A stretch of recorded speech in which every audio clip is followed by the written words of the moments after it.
अस्सलाम वालेकुम। मोहम्मद सिद्दीक मिठू अरबाब हाला। मौज़ू कहाणीअ जो नालो डपु ऐं ञुञ। डपु जानी माली नुक़सान थियणु, घाटो थियणु, शराब, भउ, ख़ौफ़। ञुञ जानी माली फ़ाइदो नफ़ो थियणु, ढ भलाई उमेरे, जुञ सिरा। Part number 55।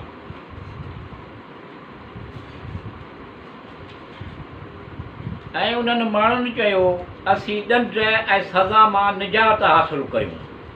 हज़रत मूसा अलैहिस्सलाम चयो, अलाह ताला उन वाक़िए जो हुकुम मूं ते बयानु करे छॾियो आहे। असां ते लाज़िम आहे त उन जे हुकुम ते सर तस्लीम ख़म करियूं ऐं उन ते एतिराज़ न करियो। तव्हां माण्हू ॾिसो कोन था त हिन असां ते दोशंबे जे ॾींहुं कमु करणु ऐं उठ जो गोश्त खाइणु हराम करे छॾियो आहे। ईअं ॾियो, अल्लाह रब्बुल आलमीन जे हुकुम जी अताअत करियो।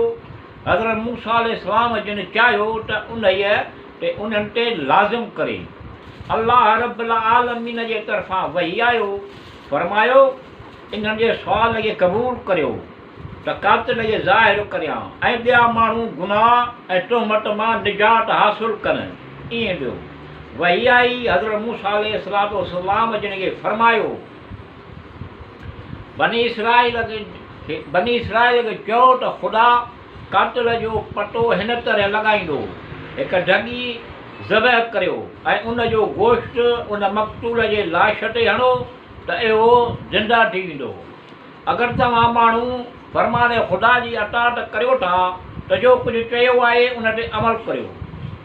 इहो मक़तूल संदसि क़ातिल जो ॿुधाईंदो। उन्हनि माण्हुनि चयो, तूं असां माण्हुनि जी मज़ाक थो करींदो। उन्हनि माण्हुनि चयो, तूं असां माण्हुनि जी मज़ाक करींदो त असीं हिकु मैयत जे टुकड़े खे ॿिए मैयत ते हणूं त इहो ज़िंदो थी वेंदो। हज़रत मूसा अलैहिस्सलाम जिन फरमायो, जाहिल ऐं बेअकुल, यानी ख़ुदा जे तरफ़ां उन शइ खे निस्बत ॾियो जंहिंजो उन फरमायो ई कोन्हे। ईअं ॾियो। वरी हज़रत मूसा अलैहिस्सलाम जिन फरमायो त मर्द ऐं औरत जो नुतफ़ो बेजान कोन आहिनि। ईअं चयो, मर्द ऐं औरत जो नुतफ़ो बेजान कोन आहिनि। ईअं चयो। ऐं जॾहिं ॿई रहम में वञी जमो गॾु थियनि था त ख़ुदा ॿिन्ही मां इंसान पैदा करे थो। हज़रत मूसा जिन जे उन्हनि माण्हुनि ते जॾहिं हुजत पूरी थी त उन्हनि माण्हुनि चयो, ऐं हज़रत मूसा अलैहिस्सलाम पंहिंजे परवरदिगार खां दुआ घुरो त असांजे लाइ ढॻीअ जी सिफ़त बयानु करे, या ढॻी कहिड़ी हुजे। ईअं चयो। हज़रत मूसा अलैहिस्सलाम ख़ुदा खे सुवाल कयो ऐं उन्हनि माण्हुनि खे चयो त ख़ुदा फरमायो आहे त ढॻी पोड़ी न हुजे, न घणी जवान हुजे, बल्कि विचोली उमिरि जी हुजे, जंहिं ते महमूर थिया आहियो, उनखे बजा आणियो। वरी उन्हनि माण्हुनि चयो, ऐं हज़रत मूसा अलैहिस्सलाम पंहिंजे परवरदिगार खे सुवाल करियो त ढॻीअ जो रंग कलर बयानु करे। ईअं ॾियो। हज़रत मूसा अलैहिस्सलाम ख़ुदा खे सुवाल कयो। अलाह ताला फरमायो, ढॻी फिकी ज़र्दी हुजे, उन जी ज़र्दी ख़ालिस ऐं खरी हुजे।